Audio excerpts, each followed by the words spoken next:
Welcome to Books in the Freezer, a podcast dedicated to the deliciously disturbing world of horror fiction. I'm your host, Stephanie, and today I am joined by author Chris Panatier to talk about his novel Shitshow from Sobelo Books and carnival horror. So, welcome. Yay. Come one, Well, come all, you know. right. Step right up. Thanks for having me. I want to do the hammer game first, where the feat of strength and suck at that. I was gonna say, what's your game plan? Are you a fair guy, So circus carnival person? yeah, that's a great question. I mean, I think they're all very strongly in the same genre. Yeah, Just yesterday was the opening of the Texas State Fair. I really. live in Dallas. It's down the street. The opening day, we always take our daughter. Like, first of all, it takes a lot to get me out of the house, okay?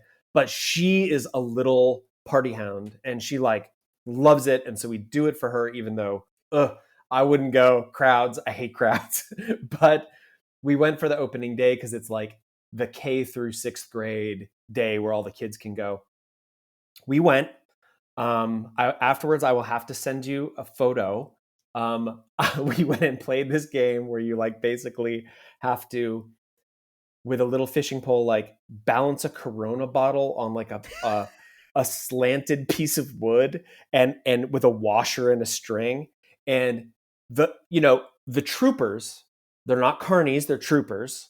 The troopers always show you how to do it, and it looks so easy. But this one guy, he was like, look, if you do exactly what I do, you will do this. And I did it. And this particular game happened to have the biggest stuffed animals in the whole state fair. So my daughter picked one. This thing was a giant purple polka dot cow that is, imagine a perfect sphere, 3.5 feet in diameter. This thing, I was holding it. I was like walking through the fair holding this thing made of like You God won knows the what. fair. We won the fair. Well, Yeah. it is true. First of all, I'm like sweating my ass off. We're walking through the fair. I'm holding this thing, and everyone's like, "Oh my God!" Like, you're like the superstar of the fair, right? And my daughter is just like, she's like, my dad won that. It was a great feeling, totally great feeling.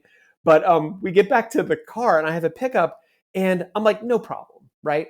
So I'm like stuffing it in the back, and I had to take a picture because this thing's dumb face is just sticking out of the door, and I cannot get it in.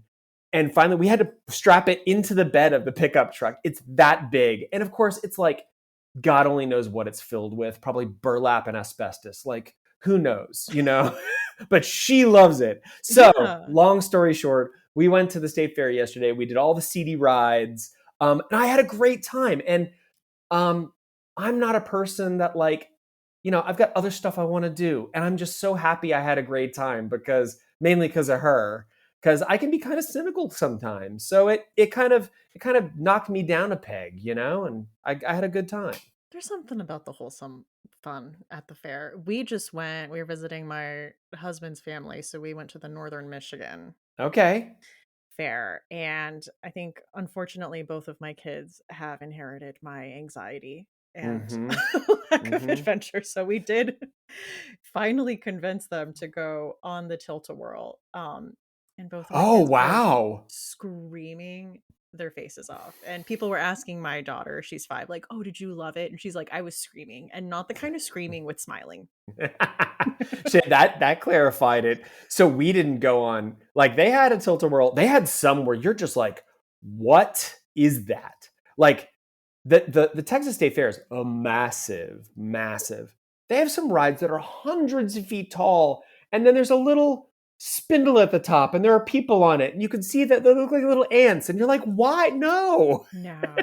never. But we didn't even do the tilt-a-whirl. We did some other stuff, but we didn't even do the tilt-a-whirl. Oh my gosh. We went up to Michigan a few years ago for Cherry Fest that they do every year in the Mm-hmm. summer. And they also, have like little rides set up that they do. And there was a viral video that was taken at the fair where like a ride was just going haywire. And it took like a group of several guys to like hold it in place Oh so that the no. people could get off safely. And I'm like, Traverse City. Just remember, man, look, people, these rides, they fold out of the back of a semi-trailer. That they fold out. Like how trustworthy can that be? No, I mean, even the tilt-a-whirl, it was so squeaky, and I just Oh kept yeah. looking. I get, like, my Final Destination brain gets turned Yes. on. I see all the, like, little rusty nuts and bolts, and I'm like, "That's all that's keeping this in Oh place." yeah. And then we went to Kennywood, which is, like, the Pittsburgh amusement park Okay. here, Okay. and just looking at the rides there, I'm like, "Oh, these are, like, solid, like, in place." There's a Yeah. difference here. Right, they're not like on yoga pads in a parking lot. Yeah. Right? Where they're like, "We've got them on these rubber pads, like, what's your problem?"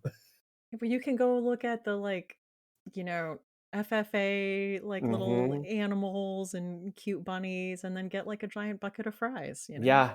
Yeah, It's a we vibe. did, I did corn dog, which was pretty good, not gonna lie. My daughter did a foot-long churro and just about spun off the planet after that. Uh, I mean, that's just that, and I took a bite of it. It was the sweetest thing I'd ever put in my mouth. I mean, it was crazy. And she's like, "Come on, chomp chomp." So she was jacked. Do you wanna tell our listeners a little bit about Shitshow, though? I would love to. First of all, thanks for having me. I handed you a copy of Shit Show at Stoker, and thank you so much. There it is. Uh, thank you so much. Okay, so Shit Show. The quick elevator pitch is this is a book about that pits a latrine technician versus a dark carnival. That's the sort of if your ears perk up at that, this book is definitely for you. The sort of back cover copy pitch is that our hero is, well, may not even be the hero, but our protagonist is Sunday McCorder, who has taken a job as a latrine technician because of its flexible hours, and he needs a company vehicle because he is caring for his mother, who is suffering from dementia. They live together in his trailer in a mobile home park, and he is doing his best, and everything's fine until county fair slash carnival season in the autumn. And he, let's just say that body parts start appearing in the tanks of the porta potties that he is charged with cleaning, and people start going missing. And I think on the back cover we said, "What is it? A human trafficking ring? A serial killer? A portal to a dark carnival?" First of all, the only 3 options. The only three. So it's very topical. Yeah, it is. And I love your note at the beginning. Well, we talked about this too, that your dad had a note about the possible title too, which He I did. think you could have also gone with. We could have, but you always have to think about how are people gonna categorize a book based on the title? And so my father, who is an absolute sweetheart, he reads all of my books probably before. Sometimes my wife reads them first. Sometimes he'll get to it before she even gets to it. Um, and let's be very clear: I don't write anything my dad would ever pick up on his own. Nothing. But he reads all my books, and he's a total sweetheart. He does not like curse words. So he suggested that I that I call it potty time. Now, I actually think that's a pretty good title. Um, However, it might be confused as a potty training manual I was gonna say, yeah. in the SEO portion of selling books. So I went ahead and stuck with Shit Show for that reason, but also the fact that eventually someone was going to write a book called Shit Show, and I wanted it to be me. Yeah. Yeah. And it's so funny, I think, going into this book, it wasn't what I expected in the best way. What did you expect? I expected it to be a lot grosser, and, Yeah, like, they're yeah. there, the elements are there, like, I mean, he literally has to go through Mhm. there's only one out of a porta potty. Yeah. We are going through it, but it's not reveling in that, and I know Yeah. you mentioned that you're quite a cynical person at the start, and I was like, "I don't think this is a very cynical book." Thank you. Well, Sunday was my guide. Yeah. I have realized this. I think actually it was Anna Dupree who kind of pointed out to me that he's a very uncynical protagonist. And I was like, yeah, he really is. And maybe I was maybe I was doing a little bit of my own therapy Yeah. with Sunday. It's sort of, maybe he's a little bit aspirational, because sometimes I'll come across someone like him and I'll just look at myself and go, "You piece of shit. Can't you just have a brighter outlook?" And so I think Sunday was that, you know? Yeah. I mean, when bullying yourself into having a positive outlook Yeah. doesn't work, I guess. Right. Well, you know Um, what? I think when you know, at least if you're open and honest about sometimes being a little bit cynical, you can work on it, you yeah, know? Yeah. I get that. Um, I think one of my favorite, and I mean, I'm not alone in this. I think she's grown quite a cult following. Is We Are All Here for Miss Poppy. Oh, yeah, yeah, Yeah. yeah. This is the Miss That's Poppy what. show. Yeah, heard this. We were all drinking fireballs in her honor. But you're right. I do love Sunday as a character. I mean, the love for his mom and the caretaking aspects are so central to his story. And truly a guy who is just doing what needs to be done. Like he just sees, Yeah. he's like, well, then I got to do it. Oh, it's over here. Okay, well then that's where I'm going. I'm getting in this truck and I'm going. Yeah, yeah. And he's not especially adept at a lot of these things, you know, but this is the type, when I say it's kind of aspirational, it's like, if you have something you have to do and you have no choice and you just got to do it, even if you are ill equipped to do it. Sunday is a great example of powering through and just finding a way. Yeah. So you did mention he is a latrine technician. Is that the actual term for someone who works on porta potties? Like, what was your research like into the latrine technician Yeah. business Yeah, role? that's a great question. I'm glad you asked. So latrine technician is a term I saw. Okay. I also saw, you know, sanitation worker, you know, those types of terms. Um, you know, I think I saw, you know, like just sanitary maintenance and things like that. Um, but I will tell you that the I did do a surprising amount of research uh, on this whole thing, and the main thing was on the honey wagon. Yeah. So these trucks with the giant tank full of poo poo. The um, technical term. Technical term. Um, so they are called honey wagons. This is the parlance for these trucks, Interesting. which is why, of course, you know, he affectionately calls his truck Honey.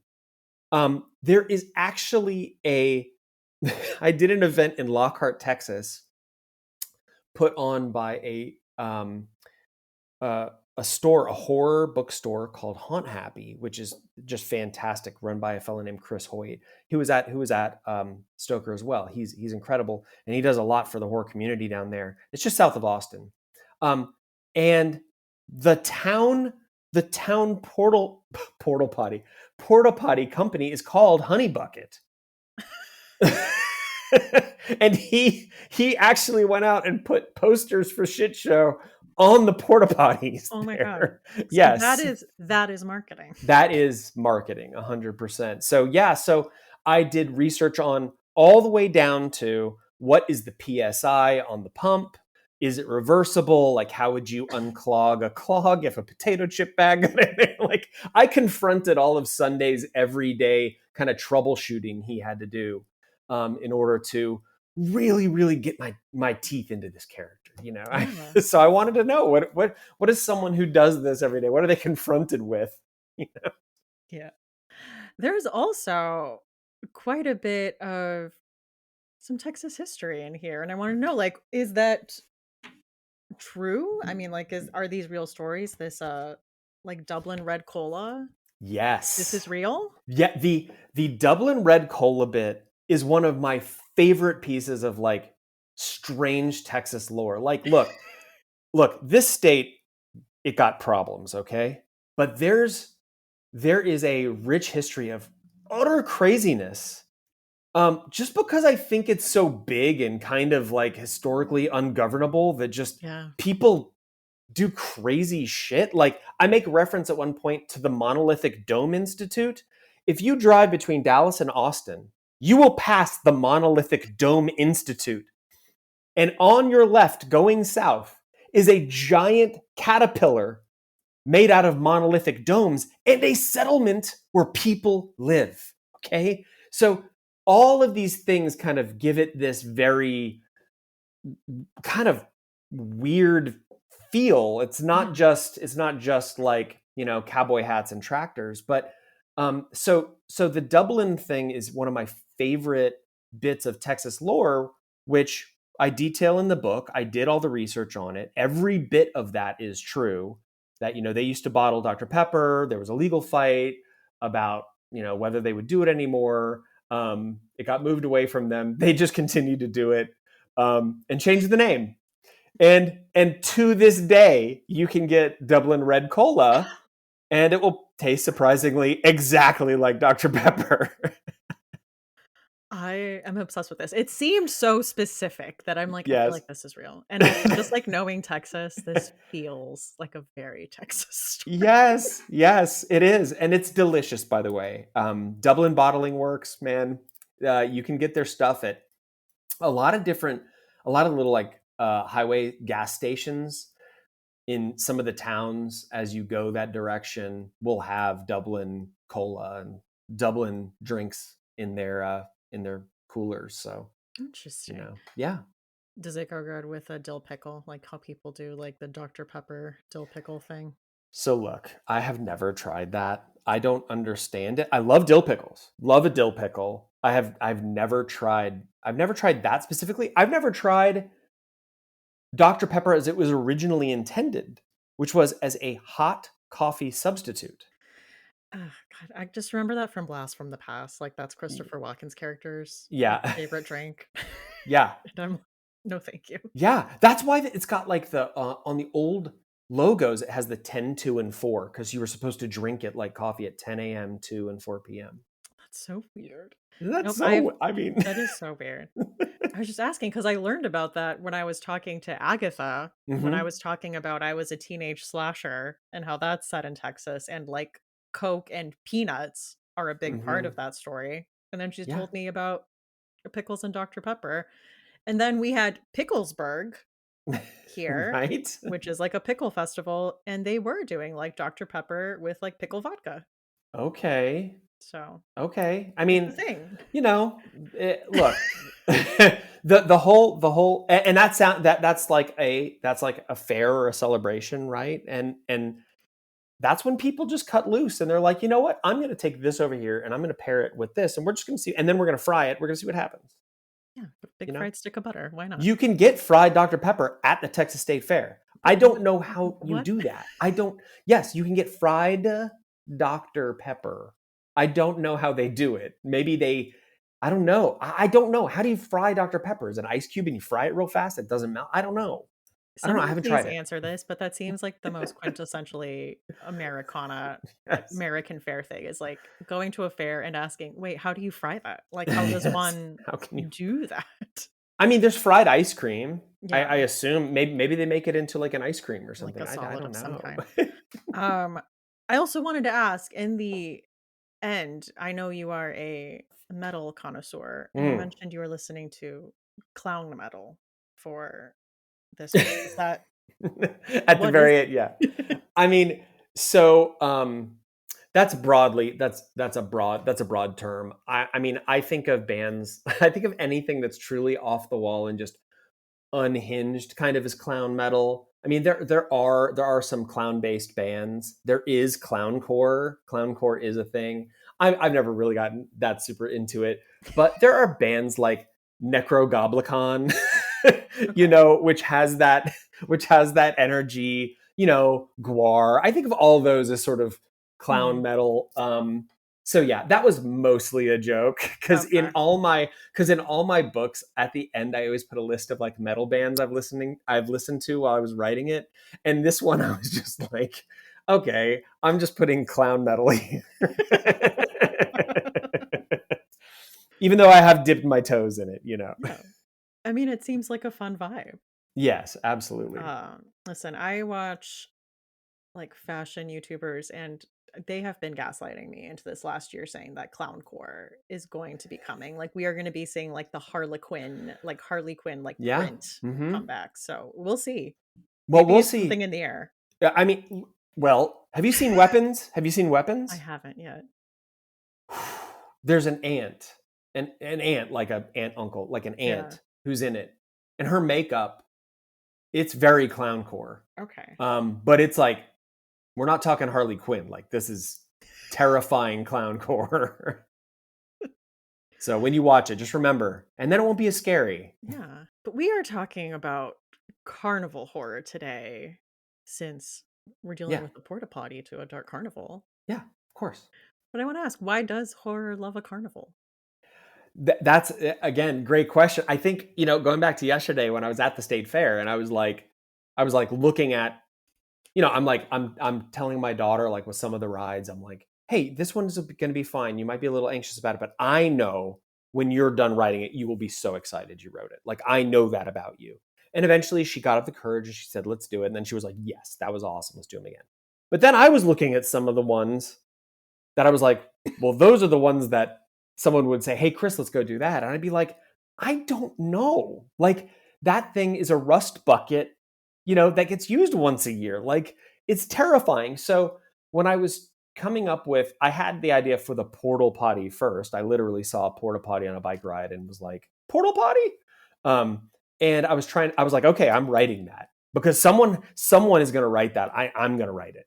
And so I was like, what is my setting? And I thought about maybe concerts, maybe having like a ghost metal band, right? Yeah. That people go into the porta potty at the concert, they end up in the metal band for all eternity, whatever. But then, okay, like we're starting to cook, right? Yeah. But then I was like, look, I want to write a fall time Halloween story, and that's county fair, that's pumpkin patch rides, that's hay rides, that's carnivals. In that time, I think most people can connect with that. Think of the noises, the lights, the smells, and just I think a lot of people probably have some nostalgia about that, and it does feed into sort of the horror aspect of things because first we're going there to go on the rides and be terrified. Second, you might get food poisoning, and there's something also mysterious and a little seedy, a little dangerous about, especially those traveling carnivals, Yeah. where you're like, people decided that this was what they were going to do, at least for some period of time. And what kind of life would that be to be transient from town to town to town, setting up and taking down these machines and these they call them floss wagons, right? I had to do research on carnivals, right? Volkswagen. Floss wagons are food. So a Okay. food is a floss wagon. Like that's going back like to the old parlance, right? You know, Yeah. come check out my my funnel cake at my floss wagon. And so I was like, this whole thing, the mystery of it, and I was like, what if I turn the dials just a little bit, and maybe some of the attractions are actually a horror, not just a spectacle? What if they were actually doing some sort of harm or some sort of evil? And that kind of led me to this idea of this kind of ghostly specter of a dark carnival. And it was very fun. Thank you. Well, should we talk about some movies and shows that scratch that itch? Let's go there. Did you ever watch the Freak Show season of American Horror Story? So I'm going to disappoint you. I have never watched American Horror Story. Listen, not disappointing at all. Okay. I feel like Ryan Murphy is really good at cutting a promo, cutting an Mm-hmm. intro, starting a show, having a very good idea, and it petering out halfway through every I season. hate that. I hate that. And so I did not watch. I think the fourth season I finally gave up. I'm like, I can't do this again. Yeah. I did love the Freak Show season because there were a lot of really stunning visuals, and it reminded me so much of a book I will be talking about later. It definitely pulled inspiration, Okay. like directly from. Well, so I have not watched that, but I have watched some clips. I think it was like a 1932 movie that was a like a documentary called Freaks, I think. Like And Todd Browning. yeah, I think that's it. And I was gonna watch it for this, Me too. but I didn't because I was like, no, it'll be too depressing. It'll be too sad and like objectifying. And no, I don't know. Maybe it's Yeah. well done. Maybe it was telling the story right in a respectful way. But I was like, I just can't. Yeah. So I didn't. I also want to talk about one of my all-time favorites, Carnival of Souls. Have you ever watched that? Negative. Nope. Okay, well, you have to. Well, see, okay, so as I was trying to figure out, so when you told me, okay, let's do this episode, Carnival Horror, I kind of clinched up for a minute because yes, I wrote a Carnival Horror book, but I have not been a consumer of like Carnival Horror stuff. And I think the problem, and you and I talked a little bit about before the episode about how like there's a lot of it out there that's just not very good. And I think that might be one of the reasons I haven't like super got into it. But Carnival of Souls, I saw that on your list, and that was one of the few movies, or is it a movie? It's a movie, Mhm. right? Yeah, that was one of the few ones that I saw people really crowing about. But I haven't had a chance to watch it. So what's that one? It's I would say the carnival motif is very light. I would say most of mine, Okay. I'm like, there's like memorable scenes at carnivals, Sure, sure, amusement sure. parks. But it follows it's in black and white. It was from the 60s, and you are following a woman who is in a car crash and she gets rescued from this car crash. And it's just very psychological and dreamy as she goes to this like seaside town, and she takes this job as a church organist, and she's not religious, and like there's like a scene where like something comes over her and she starts like playing on the organ, and they're like, this is evil music, you must leave. um but I don't know, I don't want to spoil too much. There's like a bit of a very weird, it's very dreamy and weird, like Mhm. carnival scene. It's just very atmospheric. It's a very like soft room temperature, like There's something atmospheric about story. there's something about because I'm going to talk about something wicked this way comes. There's Mhm. something about those whatever you want to call it media of that era where nowadays it's like okay, but why? Okay, but why? Why did this happen? What's the backstory on them? Why this? Why that? Whereas you go back a few decades and it's like this happened, then this happened. Why? No, we're not getting into the why. This just happened. Like Just these clouds descended from the sky and they became tents. So just go with it. and you know what? And I love that. Yeah. It has Yeah. its place. Right. Right.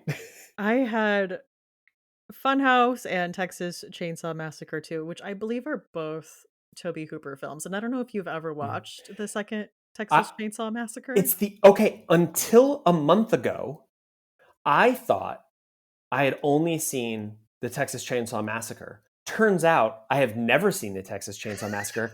I have seen part two. I've only seen part two because when I was a Oh. kid, the only time I ever got to watch horror movies was at like friends' houses, right? Where I'd like bullshit my parents and be like, oh, we're watching Goonies again. And it was like the worst shit you could imagine. And it was because they screened it at Dark Ink, and Yeah. I was like, I was to take a nap. So I took a nap because I was like, I've seen this. And I took a nap.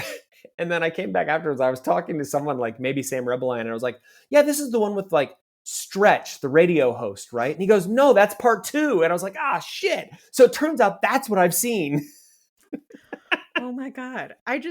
It's tonally so different from the first one. The first one is a dark and Yeah. serious movie, and the second one, I mean, is a little silly.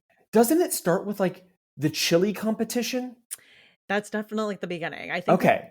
I wanna say it, like, opens up with, yeah, Stretch working at the radio and getting, like, a call in, like, a prank call of some kind, Okay. right? Okay. Yeah. But yeah, like, the cannibal chili, like, it's just It's bonkers. So to think that this is your impression of the Texas Chainsaw Yes. Massacre is For my killing whole me. life, literally for my whole life, that's what I thought the Texas Chainsaw Massacre was. You're like, "This movie's funny. Why is everyone freaking out Right? about I was it? like, it's not that bad. The only thing that Who as will it survive? What are you even talking yes, about?" exactly. It's so funny. Like it's just crazy how you could still go years and years and years with a complete misconception about something.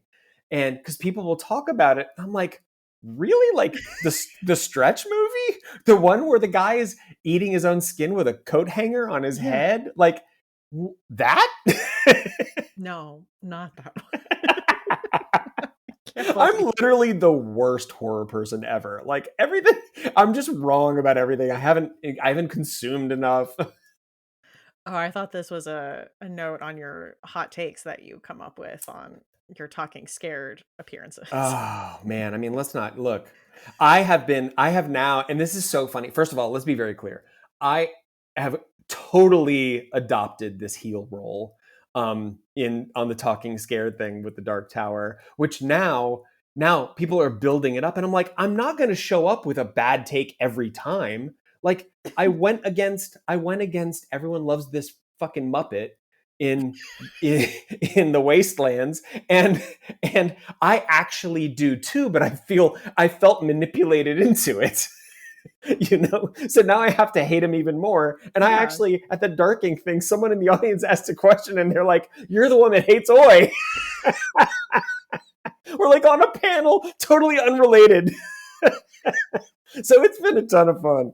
Oh my gosh. So you've carved out a reputation for that I already. guess, I guess. And then speaking of Final Destination, I did have the third entry on there just because that's always the one I think of when I am at a sketchy ride at a carnival, because that is the one that opens up with the roller coaster that Okay, goes off the okay. rails. See, and that I actually know that scene, but that's the only thing I know from the movie. Either, and I don't remember, when did that one even come out? It was a while back, right? Early aughts. Yeah. So I am trying to remember if I even that scene just really stuck with me. But I'm like, I don't know what the rest happened. Did they all die? Yeah. Like, or all but one? I think they all die. Yeah. Okay. But you know Yeah. what? The Final I Destination franchise does not have a lot of survivors. and I'm here for that because I'm kind of tired of the, oh, miraculously they got out, whatever. I'm like, no, just like I'm in here in the movie theater, I've got my popcorn, I came for horror, like just kill them all, you Yeah. know? And you know Yeah. what? Final Destination will do that. Yeah. I That appreciate it that. always ends with the like, "Ah, we finally figured out the loophole for death," and it ends on like a, "Uh-oh." No, we didn't. Yeah, I think the third one is the one that has the tanning bed death scene, which I know traumatized Oh. a whole generation too. Okay, but the tanning bed came full circle, and I know you've seen this movie because I listened to you and Jocelyn talk about Frankenstein, Lisa Yeah. Frankenstein. Okay, because there is a bright side to the tanning bed. Yeah. There really is. That is, I still that movie's been my identity ever since I saw it on a plane. By the Oh way, my god, I so loved good. it so much, and every time I brought it out to someone who is not in horror circles, they were like, "Oh, yeah, I saw the preview for that. Not Oh my my thing." god. Oh my god. It's And I'm like, "Well, so all of you are great. wrong, and I can't wait for all of you to discover that years from Uh now when it's considered a classic." Okay. yeah, it is. Instant classic. I need to watch that again. You told me you watched a movie for the first time, Hmm. and I think people need to hear about this experience. Oh, House of a Thousand Corpses. Yeah, yeah, yeah. I watched it earlier this week. Um, yeah, so I'm not a massive like gore fan, and this is probably one of the reasons why um, I hadn't watched a lot of like carnival horror. They tend to lean that way, right?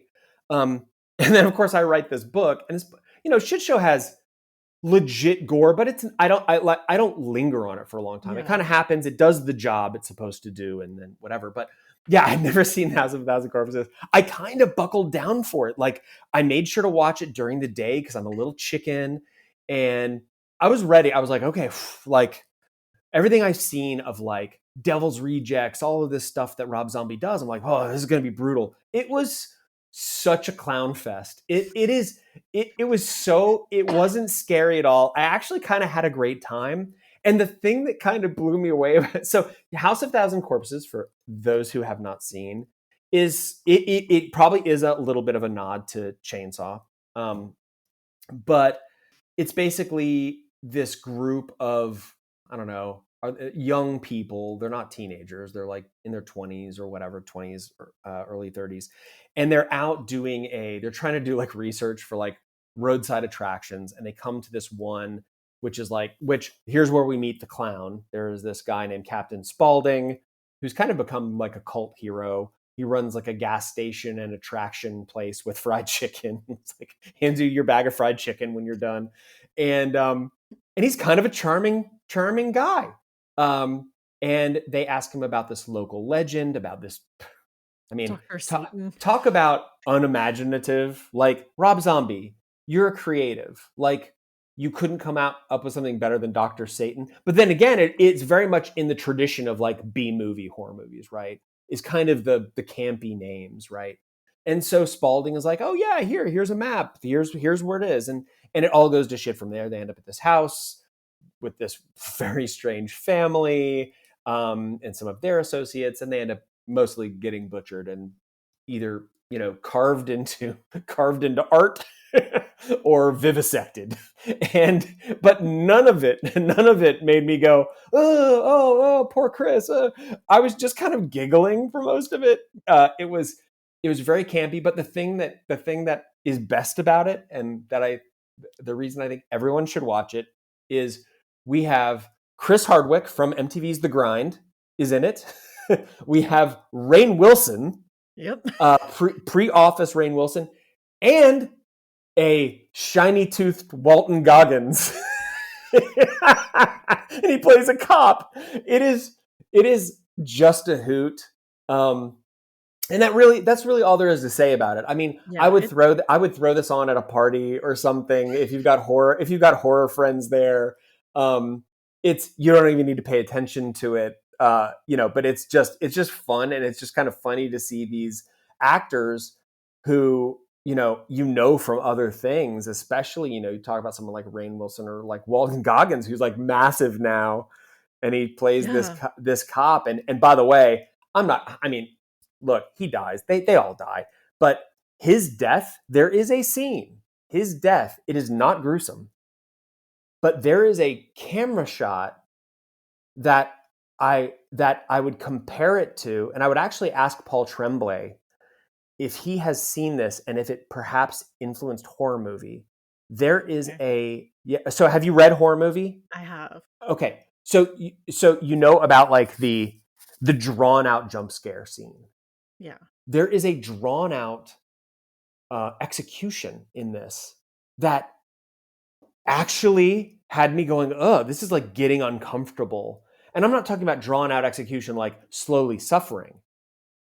A drawn out execution of when is it going to happen? Yeah. And it's going to happen, and it's going to happen. And as I was watching, I was like, fuck, man, this is just like that scene with whatever, the thin kid in Horror Movie. So it's got some interesting bits about it. So I can't say it's Oscar material, but No. It's fun. Yeah, it's like a very bright, kind of like neon splash, like gory, good time. I think it's definitely one of Rob Zombie's like funner movies. I will say, yeah, I have like he's very hit or miss for me. I don't think dialogue is his strength. Dialogue, right? Yeah, no. But this is a fun, good time, and it's like very Halloween themed. I think this is a good yes, for sure, watch during Halloween. Yeah, I mean, look, what kind of dialogue do you really expect from someone who rap rocked? He rap rocked. New metal, okay? This is the new metal of horror. Hey, I'll have you know, a new metal icon Fred Durst was in I Saw the TV Glow. Okay, well, a pretty good performance. I have not seen that, but I'm gonna back you up here just on the Fred Durst like evolution, because all of a sudden I started seeing like Limp Bizkit pop up on my algorithm on like Instagram, and I'm like, who's that? And I'm like, who's the kind of tubby guy in the cowboy hat with the giant beard? I'm like, holy shit, that's Fred Durst. And they have decided they do not care, and it's so much fun now. It's just like It's awesome. And they know, they're self-aware, Mhm. right? Which is a great gift to have as an artist. Yeah. I got to see it now. Now that you said Fred Durst is in I Saw the TV Glow. It's a small part, but I feel Okay. like it was one of those where you're like, "Is that Fred Durst?" Was he on there just going, "We're gonna break some shit tonight"? No, but it's funny on my TikTok algorithm. There's been a lot of Limp Bizkit, and I think one of the memes I see was like Limp Bizkit was an ally since the aughts because he says like, "Hey fellas, hey ladies, and the people who don't give a fuck." Just Yeah, real there you everyone. go. There you Yeah. go. You're right. You're right, man. No one knew he was doing it, but he was laying the groundwork. Well done, Fred Durst. I thought you were just butt rock, but no. Oh man. Let's see. I wrote down Big Fish in here, which is my sad daddy issues movie. Yeah. But I think the carnival scenes of it are very pivotal to the plot. And I think Tim Burton bought the rights to Geek Love, which is the first book I'll talk about later. Hmm. And so I'm like, I know you've always wanted to do this kind of thing. So I think Big Fish is as close as we're ever going to get to having a Tim Burton Geek Love. Well, I love Big Fish. Big Fish broke my heart. I remember seeing it in the theater and just being like, first of all, what is this? Second of all, this is just as it goes and goes. And I couldn't sit here and synopsize the plot for you. I saw it so long ago, but I just remember big heartbreak in that movie and very touching. I really loved it. Like I have a very sweet spot for that movie. It's one of the reasons I'll probably never watch it again Because it made you because cry. well, it no, probably because I tend to remember things when they hit me in a very positive way. It tends to grow and grow and grow, and then I see it again, and it's just not as good as what it became in my mind, you know. Hmm. Um, so a lot of times, like when I tell someone, "Oh, this is my favorite movie," they're like, "Oh, I've watched whatever so many times." I'm like, "Oh, I've only seen it once, but it's my favorite movie. I'll never watch it again. Like, I don't want it to ruin I don't want to anything. ruin it." Yeah, It's exactly. interesting. Yeah, See, you put Nope on here, which I did. I do see a point being made here. Yeah, so, as I was trying to think, because I did surf around and try to find some, like, just straight up, dark carnival movies that I could really, really recommend, and, um, that's tough, right? As, like, high art. But first of all, just as a movie, like, Nope blew me away, and I was like, "Oh, wait a second. Wait, there is a dark carnival element to this, and it's very dark. It's technically an amusement park, kind of theme park, but it's called Jupiter's Claim, and it's very dark, and there's popcorn, and there's spectacle, and I'm like, no, this works. Yeah. And yeah, I mean, if there are people listening who have not seen Nope, I highly, highly recommend it. It kind of checks all the boxes for me, which is there are some legitimate scares in it. I think some of them are completely unexpected, and like I won't even get into it because I don't want to like spoil it. Um, and but it's also like nothing you've ever seen, and when you walk out, you feel on the one hand you do feel, at least I did, that enough was answered to make sense of it, but also it left enough open to go, man, I got to examine that in my head. Yeah. I need to think about this, and I am still thinking about it. Um, and spectacle is the whole movie. The Yeah. whole movie is about spectacle, from the sort of dark carnival of this sitcom these kids were on with this monkey to Jupiter's Claim to the thing that appears. Yeah. So it's thematically all tied together. And so, I mean, I don't know. I think I might for his movies, I think I might like Nope better even than Get Out. Okay. Yeah, I mean that's a heavy claim, but I'm gonna stand by it. I really do. So anyway, carnival horror, a little bit, but Yeah. horror for sure, and a totally incredible movie. And you have one here that I need to hear your reasoning on. Okay, well, again, this one, first of all, I watched Willy Wonka again. Every time I watch Willy Wonka, I love it more and more. Um, I watched it with my daughter, and there are rides.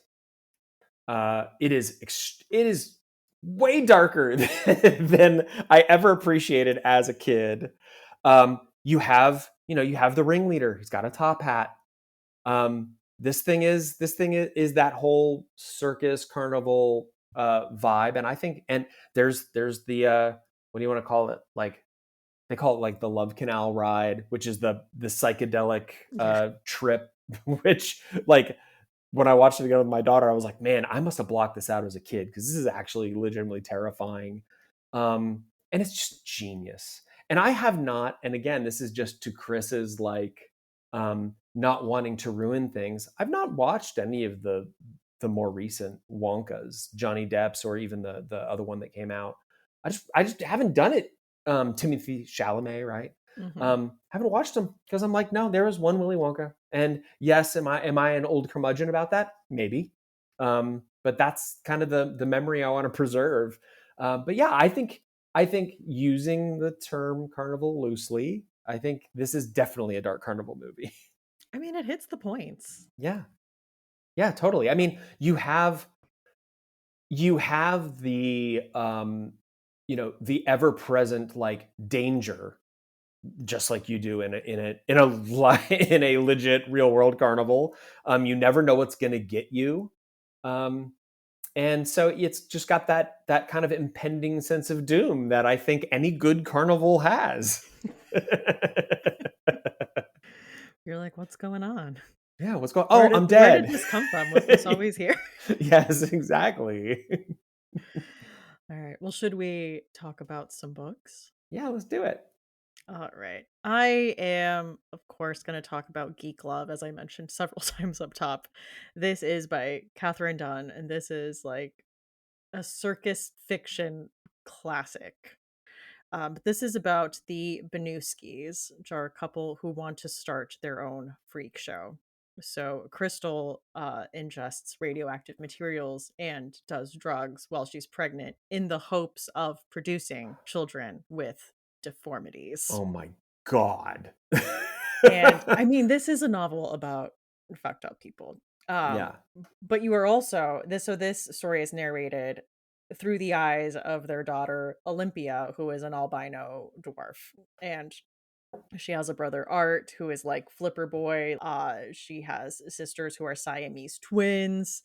And then there's a baby chick who is born like seemingly normal, but then there's stuff that comes out later about him and things he can possibly do.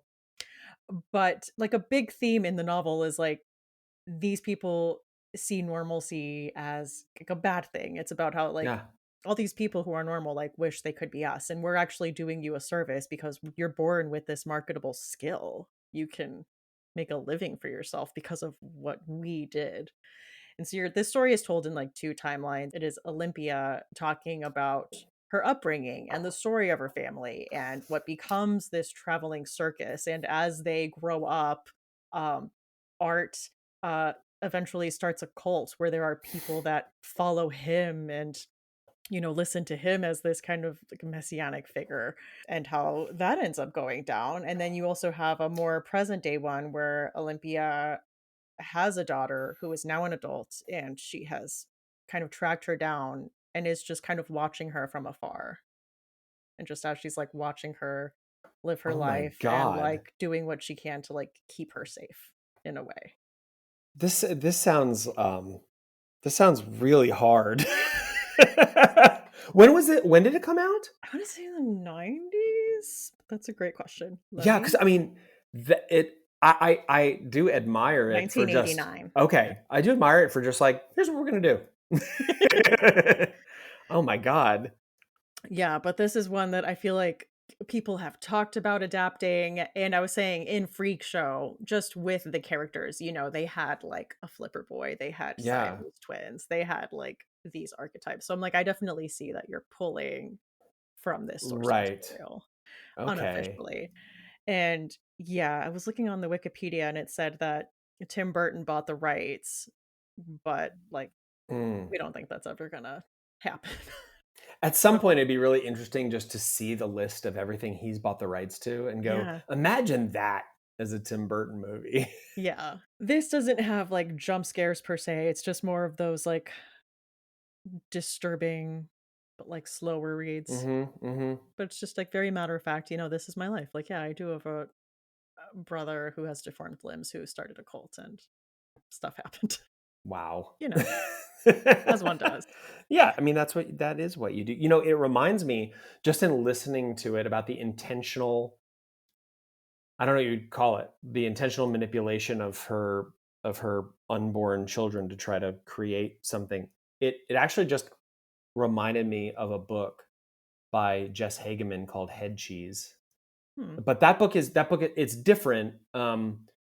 You could actually probably call it in some ways a dark carnival, but it's about people with body integrity identity disorder, which is folks who do not feel complete until part of their body has been taken off. Yeah. So it's an amputation. You could call it a fetish, but it's a legitimate, like, recognized condition. She wrote this novel about it in 2018, and it's like brutal. She's got another book coming out called Mother Eating from Ghoulish in October. Um, and if you ever read that or anything by Jess, you just have to like buckle down, like buckle, wear all the buckles. Okay. But that was For it just when you were talking about it, that just kind of reminded me of that because it was this intentional introduction of things to actually change your body. Yeah. yeah. Well, also you're on the right track because that is part of Artie's cult that he Oh. cultivates. Oh. So there we go. Mhm. Okay. Okay. So that Man. is Geek Love by Catherine Dunn. Okay. Do I go now? Yeah. Okay. So my first is quite an obvious pick for books. It's Something Wicked This Way Comes by Ray Bradbury. This was 1962. I think I was doing some background reading on it. Um, and just the short synopsis for those who don't know, this was new to me. I had never read it. Um, I think it was written in 1962. So again, like I mentioned earlier, there is some just like, hey, this happened, and then this happened, and then this happened. But it's so good. It's so beautiful. Like his writing is so beautiful, and it's also very grounded. Even though a lot is told from, well, I mean, just about all of it is kind of told through the eyes of the children. These two boys, and it's very kind of beautiful. It's well written, and basically what happens is these two kids meet a lightning rod salesman, just as you do.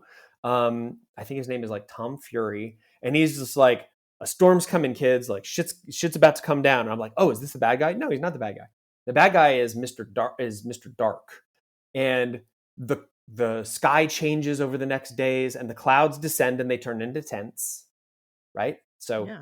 that happens, and there is a carnival in town, and it's a legit carnival. It's very There's some creepy things happening, and the kids, being kids, do a lot of spying, and there's this carousel, and the carousel, when it runs backwards, if you are riding on it, you get younger, and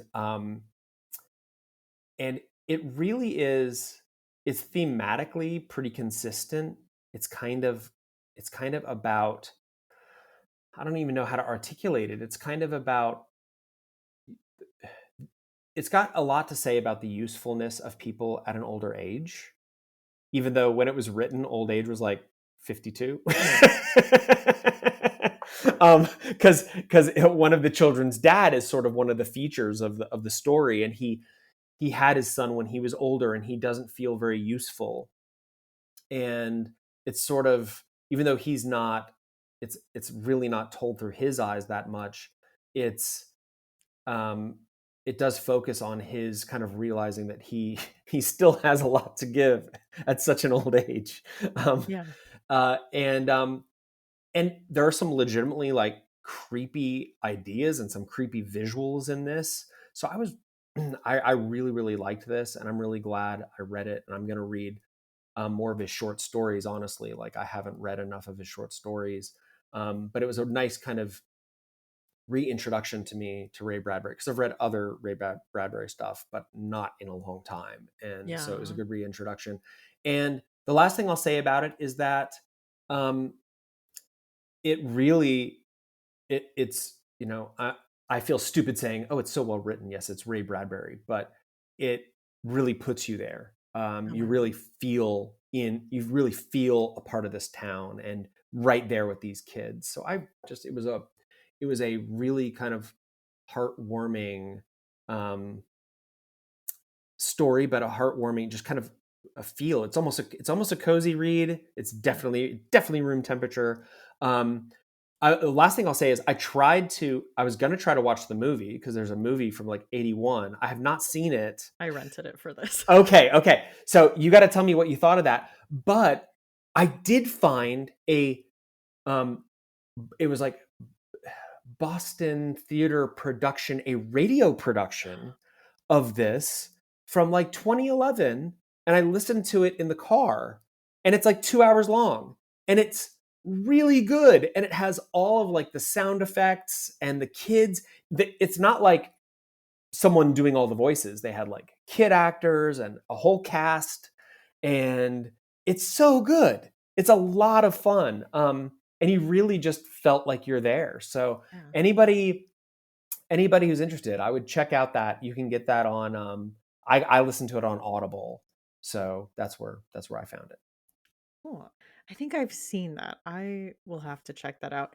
Yeah, I rented the 1981 Disney movie and watched it with my kids, and I will say, like, getting them to sit through movies Yeah. sometimes is difficult, and they really liked it. Like, they Yeah. sat through it and had a good time. Oh, that's awesome. Well, the kids are such a focus, right? Yeah. Like, it's okay, very cool. What did you think about it? I thought it was fine. Yeah. I haven't read the book, and I Mhm. I do love Ray Bradbury, but it was good, and it was atmospheric. I feel like it did set up this small town and these small town characters Mhm. and the Yeah. kids and stuff. So, like, I did what it was set out to do. Yeah, I mean, it's a I'm little also dis like, yeah, this is from the '80s, and I am like an adult watching this for the first time. right. So, Right. Well, and again, like it has sort of we generally apply we have a low tolerance for poor logic stories nowadays. and this one has a lot of leaps. There's a lot of like what like what happened? They're yeah, wait, now they're doing a bullet catch thing, but he carved a smiley face in the bullet, so it had this effect. Like, it's kind of yeah, weird. But okay, just this is one of those. Just roll with it. It's just yeah. a story. Also, I think the Illustrated Man would be a good next collection to go to because it's kind of tied to this. Okay, yeah. Well, because of course there is that role in the story, Yeah. and yeah. Okay, yeah. I like that.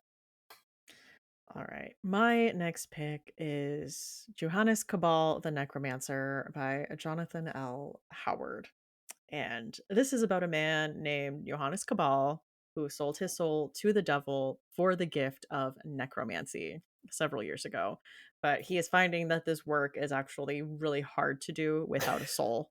So he ventures down to hell, and this book is a comedy. There's so Okay. many parts of it that just absolutely crack me up, but he, like, finally gets through the red tape to see Satan himself and, like, renegotiate a new deal because he's making his case like, "Yes, I do have this gift, but it's actually difficult to do without a soul, so I need a soul to do this."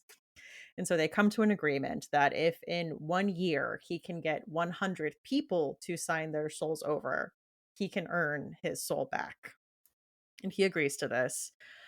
And Satan lets him use a demonic carnival to lure people in to Love get it. them Love it. to sign their Yeah. souls over. And he's like immediately on it. He like resurrects his brother to like help him do his bidding. And they like work together as this like soul catching team. I will say the humor in here felt to me like very Monty Python-esque. Mhm, I mhm. will read some quotes. Not entirely fair. His voice became that of an inferno, a rushing, booming howl of icy evil that flew around the great cavern, as swift and cold as the Wendigo on skates. I am Satan, also called Lucifer the Light Bearer. Cabal winced. What was it about devils that they always had to give you their whole family history? I was cast down from the presence of God himself into this dark, sulphurous pit and condemned to spend eternity here. Have you tried saying sorry? Interrupted Cabal. No, I haven't. I was set down here for a sin of pride, and it rather undermines my position if I say sorry. Okay, I'm here for that. I mean, I think that's awesome. And then I had one more that this is just the type of humor you're in for. I don't believe they noticed I had murdered them. I really don't. They just seemed faintly put out, as if it were a bit of bad luck, an act of God. Oh, my carotid artery has been severed with an open razor. I knew I should have cut down on greasy foods.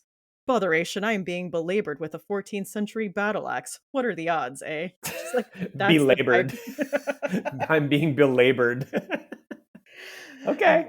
um, so this was a fun one. I had a good time with this. That is Johannes Cabal the Necromancer by Jonathan L. Howard, and it's dry British humor.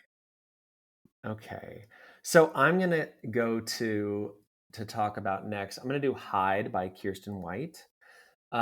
So this is again like I went to lists. I was like best carnival horror books, right? And I went to the list and I saw these lists, and this one like had a ton of people that had read it, and it had like a high rating, and it had a great cover.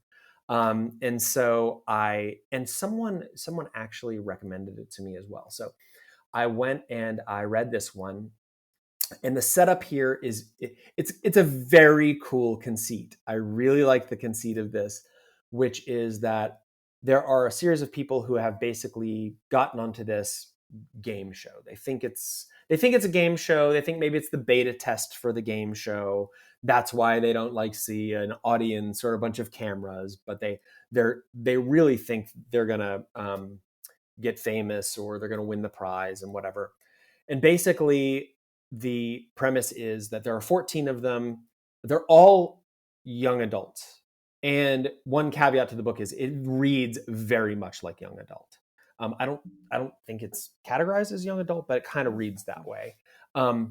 And so they're all competing, and they all have various levels of distress in their life that have kind of driven them to this point. And the whole thing is it's hide and seek in a old abandoned amusement park, which I'm here for that. That's like a great conceit. I like that. And every day, all 14 go into the park, and every day, two of them disappear. Two of them do not come back. And they are supposed to hide, just go find a hiding place, and then come back to headquarters when the sun goes down. And of course, the big mystery is what is happening to them? Are they being just taken out of the game? Is something else happening to them? Who is really running this thing? So it's very kind of tropey in that way, but it's definitely amusing. I definitely was pushing through it because I wanted to know the answer. And the answer, in my opinion, the answer is mostly satisfying. A lot of times the answers are not. um, so this was a quick read. It was definitely amusing and fun. It didn't linger too long because, of course, if you're going to set up the premise that every day you just go into this amusement park and find a hiding place, if you were to linger on those days, that might get a little boring. So it never got boring, and it ends in a pretty fun way. So that's Hide by Kirsten White, and I would put that in. I would say it's like, let's not say it's refrigerator. It's more like bread box. Okay. Okay, yeah, it's kind of bread box. Like before you graduate to the refrigerator, you got to stop in the bread box. I love that. Okay, my next pick is a book that came out this year. It is Ride or Die by Delilah S. Dawson. This is a middle grade story, and this follows a girl named Bree who is starting at a new school. And the reason she is starting here is because of something that happened to her older sister. And that's all you know at the beginning. So Bree is starting at this new school. She doesn't know where to fit in. Um, but she is athletic. She is a sporty girl. Like her sister is a lot more brainy. And she is able during PE help one of the popular girls win the three-legged race. And somehow she gets like popularity points and she gets an invite Mm. to this girl's birthday party, and she's part of the M's. Like all their names are like Emma, Oh. Emily, like it's like this Oh, big wow. exclusive thing. And it is a kind of lock-in at this amusement Okay. park. Okay. And so it's all the teen stress of, like, how am I acting? Did I bring the right gift? Like, what's the dynamic within these girls? Like, there seems to be hostility even, like, within this group. And then eventually they play truth or dare, and someone dares Bree to go get something out of, like, the roped off, like, abandoned part of the park, Oh, yeah. and Bree finds herself unable to get back in to the Oh, park. okay. That's And so awesome. she's Okay. like, what's gonna happen now?" Until she runs into a group of, like, older teens who kind of, like, take her under their wing, but, she might not be alone there. There might be something that has awakened. Okay, this sounds like a perfect companion to Hyde, Yeah. honestly. It feels like back-to-back reads. That's Yeah, I awesome. could see Yeah. that. But this was a ton of fun, and I do love the way in middle grade that it does truly speak to, like, the anxieties of being that age, of, like, all the unspoken rules about fitting in that, like, you worry that other people just know, and you're like, "I don't how Yeah. do people just know that?" And peer pressure and, being strong enough to, like, stand on your own. But not, necessarily being like a straight up, like, morality tale. Like, there's also, like, a haunted amusement park that she Yeah, ends up right. escaping. Right. It's not Uh, just it's not just am I in the right group or how do I stay yeah. in this group or whatever. It's, oh, there's a demon. Yeah. I am running for my life. So, that was a ton of fun. I would say if you are a middle grade person, probably a fridge read. Okay. Yeah.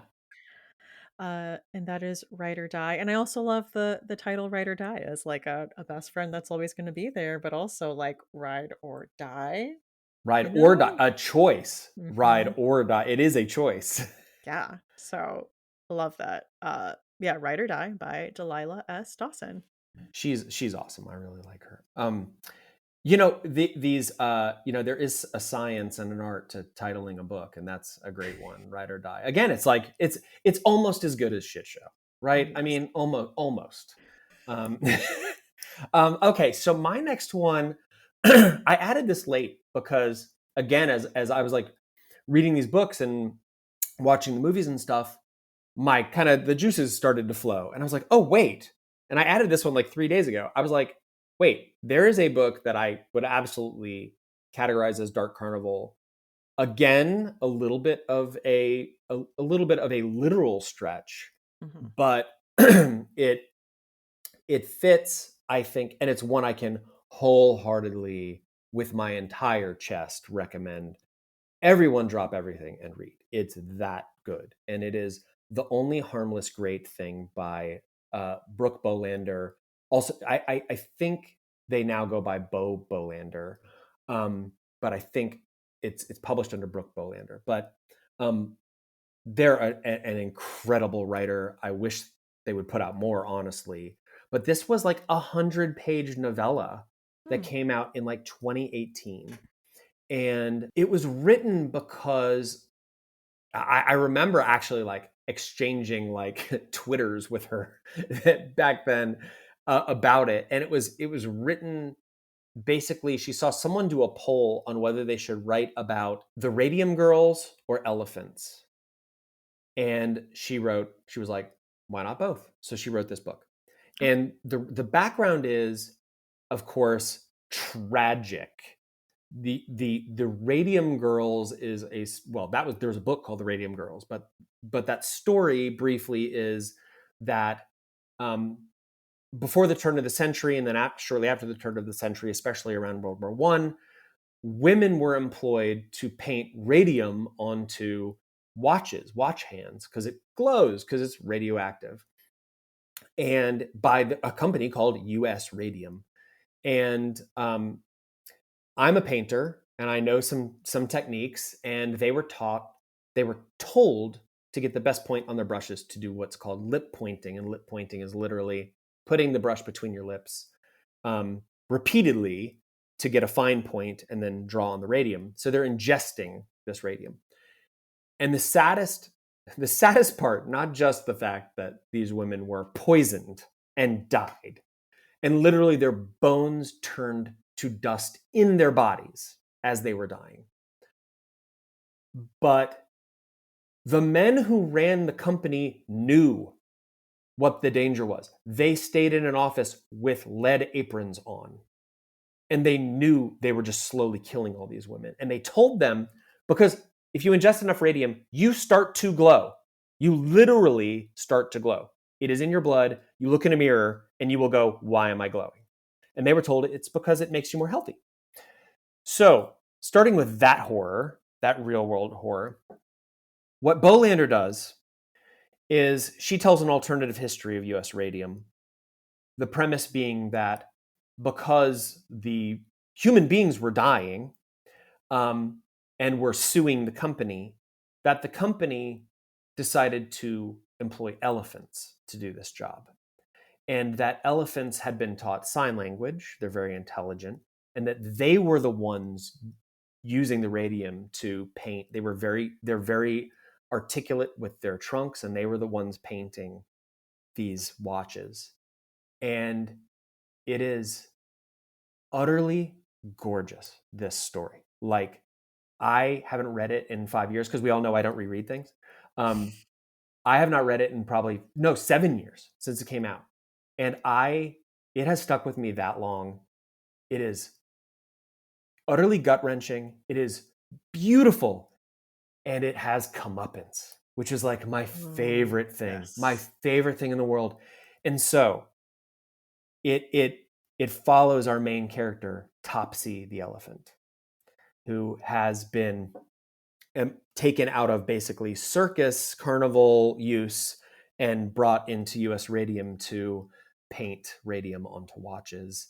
And I'll just leave it there. I think that the real history of this is Freezer, okay? Yeah. Is the book scary? No. Is it terrifying? Yes. Okay. So as far as like scares, totally room temperature. As far as like shutting the book and going, what the fuck kind of world do I live in? Utterly in the freezer, the deep freeze, the deepest freeze you can imagine. But I cannot recommend this book enough. So that's The Only Harmless Great Thing by Bo Bolander. Oh, I am looking that up. That sounds so It's interesting. so good. It's And 100 pages. Like, just crush it in an hour or two. It's so good. I mean, the Radium Girls are Yeah. so tragic. Oh my God. Yeah. It's utterly heartbreaking. Yeah. Well, I did have a honorable mention I wanted to shout out, which is Okay, let's a go. crime novel called Okay. The Long and Far Away Gone by Lou Berney. And it opens with two crimes that happen in the Midwest. One is a closing shift at a movie theater, with just like the assistant manager and all the teens closing up, and there is a gunman that comes in and kills everyone except one teen boy. And then a girl who goes missing at a state fair. Oh yeah, let's go. There we go. There it is. There it is. And so you are following the now teen boy who is an adult. Now he is an investigator, and he has obviously always been haunted by this traumatic event. He uh, finds himself teamed up with the sister of the girl who went missing, who has also been haunted by Mm-hmm, this mm-hmm. event.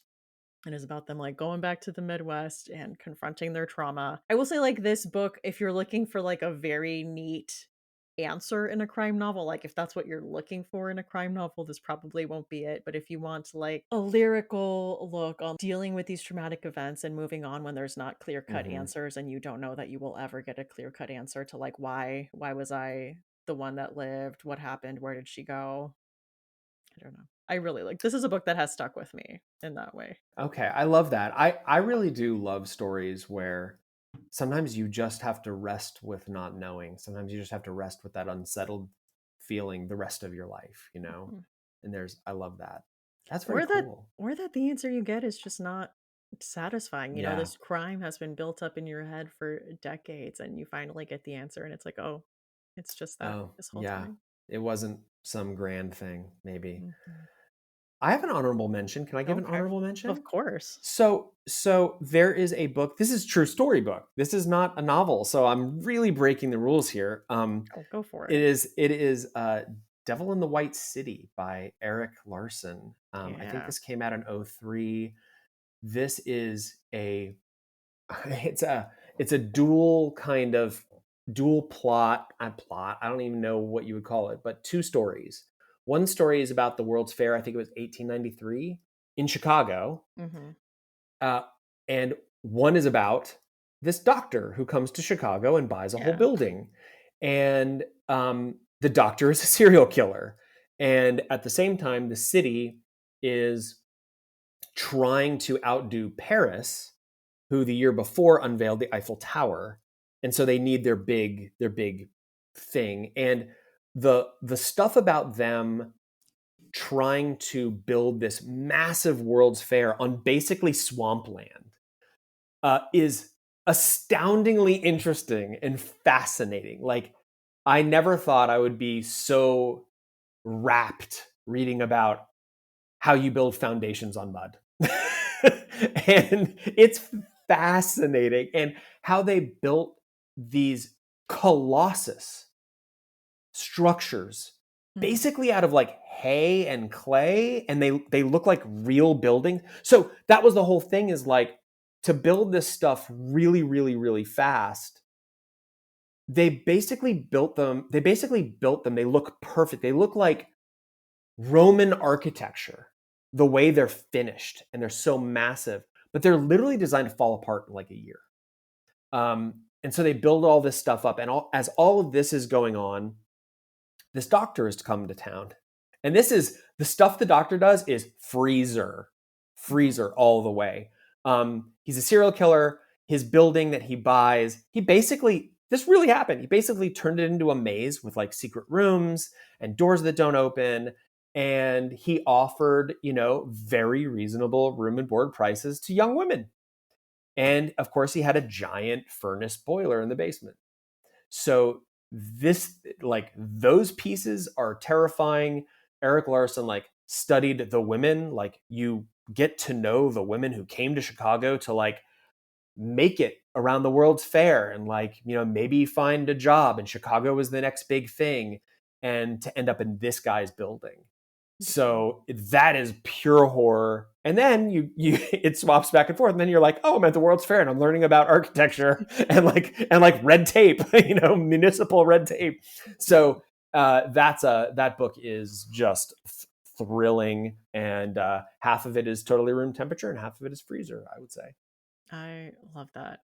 I know in one of the American Horror Story seasons, of course, H. Holmes makes an appearance. Okay. Why not? And that's Uh, the doctor. That's him. and I also feel like this is a book where I have heard talk of adaptations for this book for Yeah. years. And I have seen like so many different names attached to it. So like people have been wanting to make this a series for, I feel like, as long as it's been out.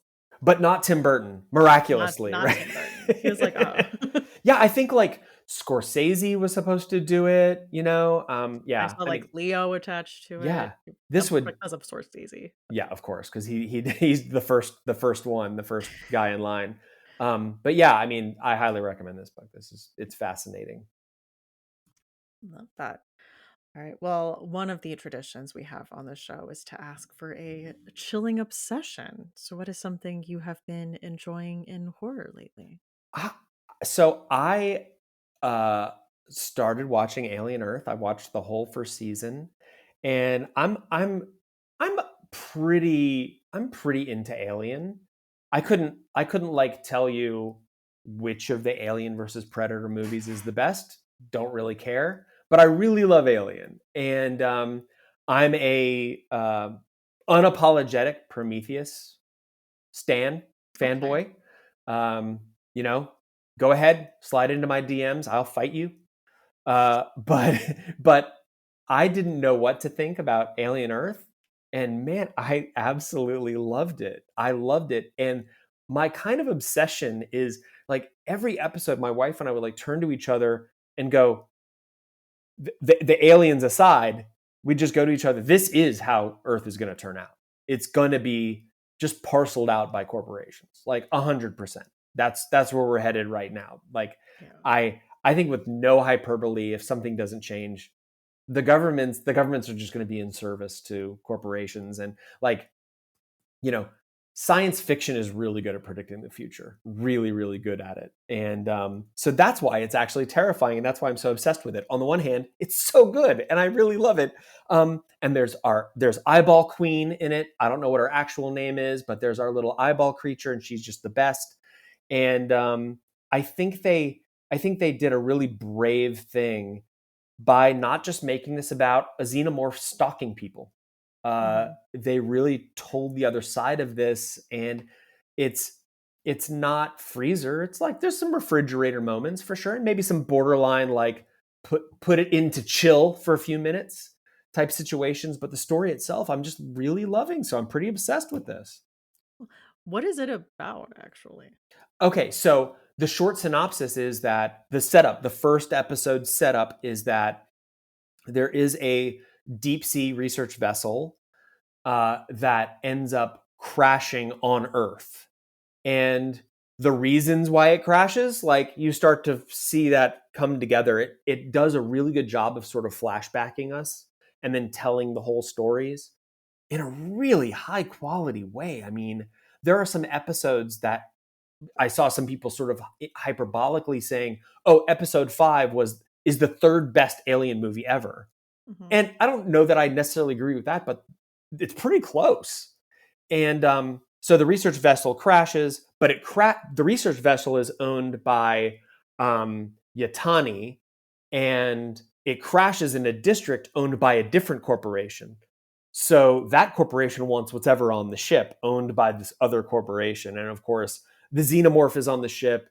There's some eggs. There's some other species, and none of the other species get short shrift. They all have their moment, including the one I referenced, the eyeball queen, which like that's all I'll say. Like she's become, I don't even know if it has gender, but like everyone is just like, it's obviously a she. I don't know why, but it's become everybody's favorite. It's like my oi, like this is the oi I really love. So yeah, and then it's about the sort of genesis of these synths. So like artificial people, but they have downloaded the brains of children into them as a new way of having super, super strong, immortal beings, but with a human mind. And they're in adult bodies, but they are children.